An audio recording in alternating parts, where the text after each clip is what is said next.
Here we are, Ann Street, Port Richmond. I grew up in this house here, the White House. My dad, we had a dog that would always run away.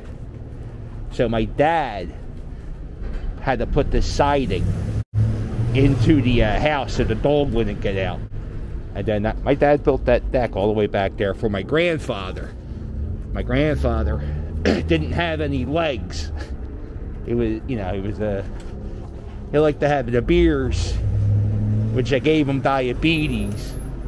And then he didn't stop having the beers, so they had to chop off his legs. So my dad built a ramp so my grandpa could get in there, and that's why that deck's there. But there was a ramp, it wasn't just a deck. Yeah, I guess, you know, the people who live there now don't have a no leg having grandpa. So okay, that's all right. So it's my birthday today. I turned 45.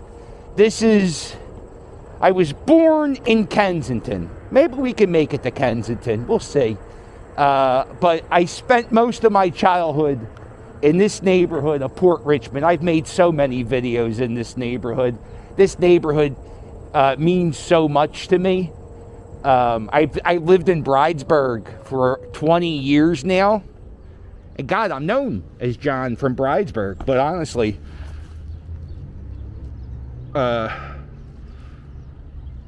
me see how the camera's working.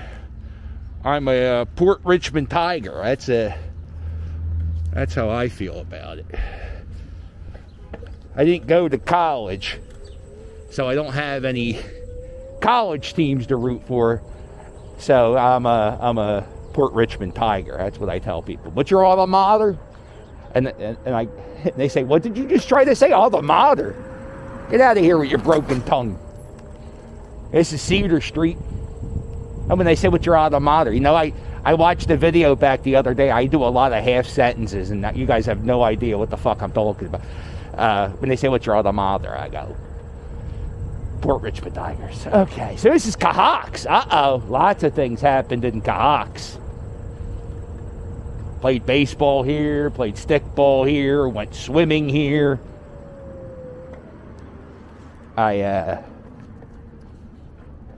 My brother graduated from preschool. This is it's going to be sentimental. I'm just realizing this. I'm having a tough day. I don't like aging. And I did the same thing last year. I like to do nostalgia, going through my childhood. I'm glad. I live in a neighborhood north of here.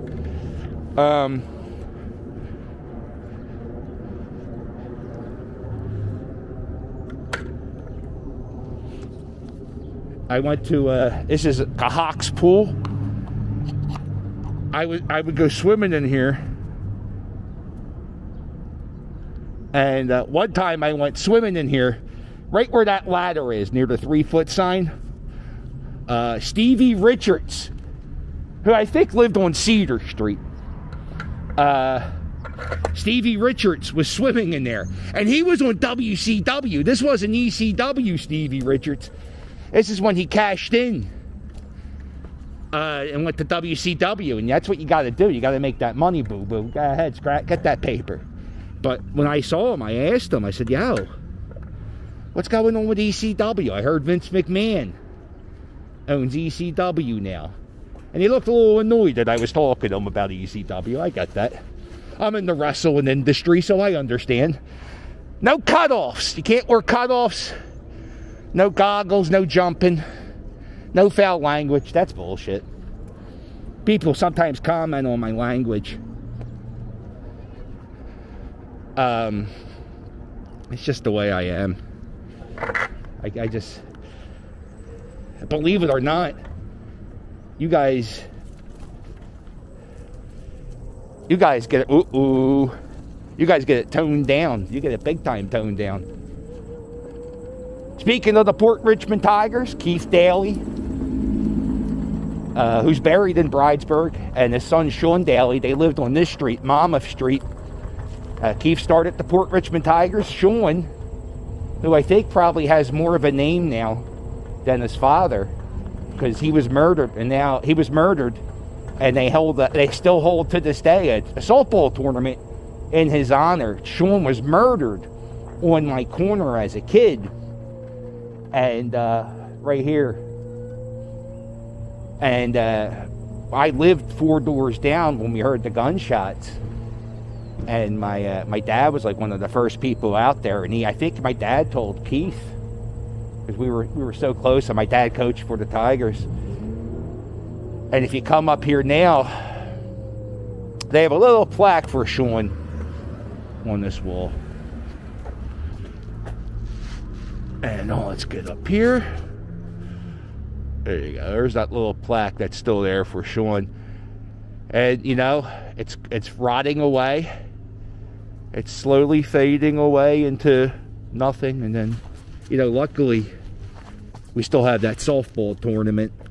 And you know, I think that's cool that, you know, he'll be remembered for a while. And he was a pretty cool kid. He wasn't a jerk off to me. I would play stickball at Richmond School, and he would be really, you know, he was cool. Yeah, he'd go, yeah, what do you got? You doing anything? And I think he smoked. He was like 16. Everybody smoked back then. When I was a kid, you could go to the store. My grandmother smoked, and my grandmom would write a note, and I would go to the corner store, and the note said, well, give my grandson the cigarettes, and they're for me. A pack of Pall Mall 100s, if you don't mind. I think that's what grandmom smoked. Then she went to Parliament. That had the paper filter. It was healthy. This is Doc Livingston's. I spent so much time in here playing Gauntlet.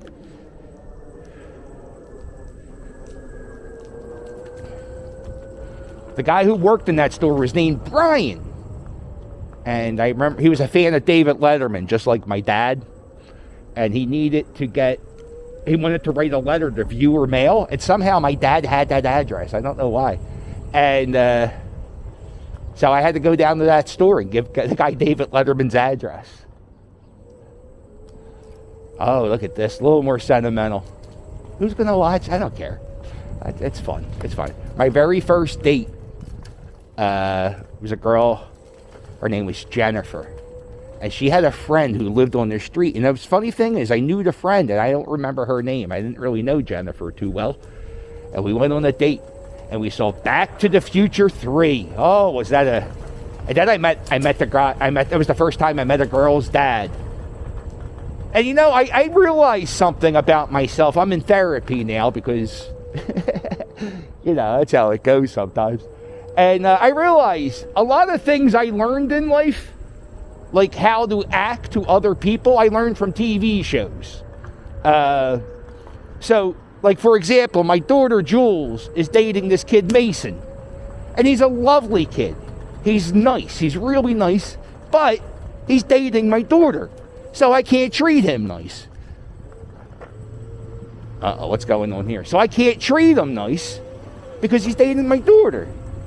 And he's a lovely kid. I shouldn't be a jerk off to him. Uh-oh, movie monster. Oh. And what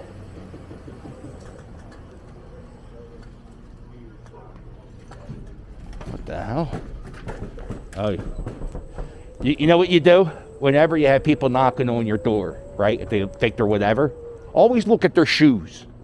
If their shoes are filthy dirty, like those guys' shoes, don't give them anything. It's a scam. Or maybe it's not a scam. It's very weird. They come around the neighborhood asking money for dogs. What was I talking about? God damn it. See, I did it. Half a sentence. This is Tony's Pizza. Oh, Jennifer. So, yeah, me and Jennifer, we saw Back to the Future. And I met her father. And so, from the TV show, from me learning from TV shows, I knew I was supposed to be awkward meeting the father. So I did. I just acted like I was scared. And I did that for every parent I met for a long time. I think up until I met Mrs. Captain's dad. And I met him 5 years ago. I was just like, fuck this. I'm going to be myself. And, yeah. saying that, oh, the door's open. This is the house. When I first moved to Port Richmond, I lived in this house. Now I'm going to be a creep and look in the door. The living room is so tiny. I think my mom and dad, we had 3 kids in this house. It was a 2-bedroom house. The washer and dryer, I guess the basement was so small. I don't know. When I was a kid, I remember a time when this tree didn't exist. I was here when they got the tree planted in. Now it rubs up against the house. All right.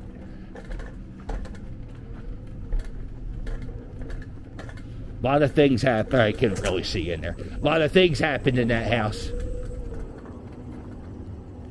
My fear of space happened in that house. For a while, my mom and dad had friends that lived on this street, and they gave me a bunch of astronaut books, and I wanted to be be a NASA guy. And then in that living room where that house I was just at, I saw the Challenger explosion, and that fucked me up. I still have nightmares about that to this day. And I think that's because it was something I wanted to do, and it was so terrifying. And I didn't know it at the time, but I have anxiety issues. Little Philly Captain, little 6-year-old Philly Captain shitting himself. And that was the teacher one. So it was like a big deal. Like most of the time when people would go up to space, nobody gave a shat. It gave a shat or a shit. This is Perry's Pizza. This is, I worked here. There's always a help wanted signs at Perry's Pizza. I worked here. If you don't know, I have a puppet. And my puppet is named Perry. And he's named after the guy who owns that store, who still owns that store. And when I was a kid, he gave me a test day. He said, yeah, I'm going to let you work for me for 20. He didn't tell me how much he's going to make me pay. But he said, I'm gonna have you work for me, and if you're good, I'll hire you at the day trial. Actually, that's kind of common practice at some jobs these days. What the fuck? Uh-oh. Following the no-goodness. So anyway, yeah, so I worked my ass off. You probably heard the story 1,000 times. I worked my ass off. I worked real hard. I polished the salt and pepper shakers, and after the day was over, he goes, nah, I'm not going to hire you. So I think it was 6 hours. I got $20. Might have been 4 hours. It doesn't matter. I worked my ass off, and he didn't, whatever. So apparently, I made a video about that, and I left a comment telling that story, and I had several other people say Perry did the same thing to him. So he's an asshole. So now I have a puppet named Perry, and he's actually Perry the puppet's beloved. I don't know how he's an asshole, but he is. This is Dr. Rowe's office. Fuck it, we're doing it. It's going to be, it's all right. It's a nostalgia one, folks. I'm sorry. I don't know why I'm apologizing. So this was Dr. Rowe's office forever. It just changed recently. Don't you hate how Bobo people do the signs these days? They don't even carve in anything. They just slap, because they know it's not permanent. So Dr. Rowe's office was in here. When I was a kid, I was watching Night Court. And I remember, that's how I timestamp things, is by a song playing or a TV show I was watching. And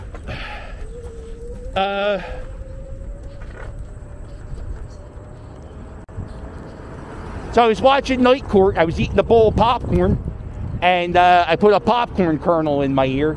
I didn't tell my mom and dad about it.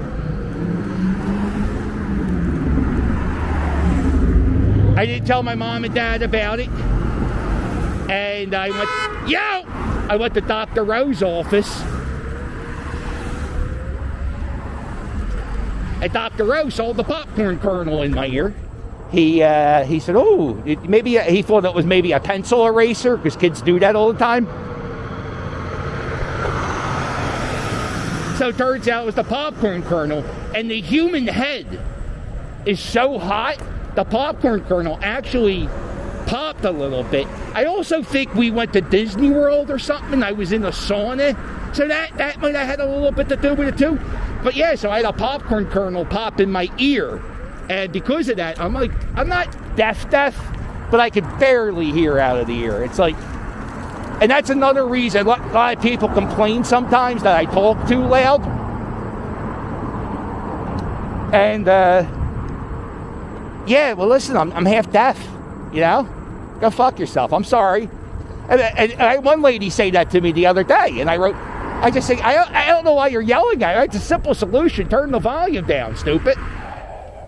I want to thank you so much for going down memory lane with me. If you like this video, do me a favor. Hit the thumbs up. While you're at it, hit subscribe. Why not? I'm going to be doing more scooter rides in the future. You want to help me out? There's a link below in every video to my Patreon.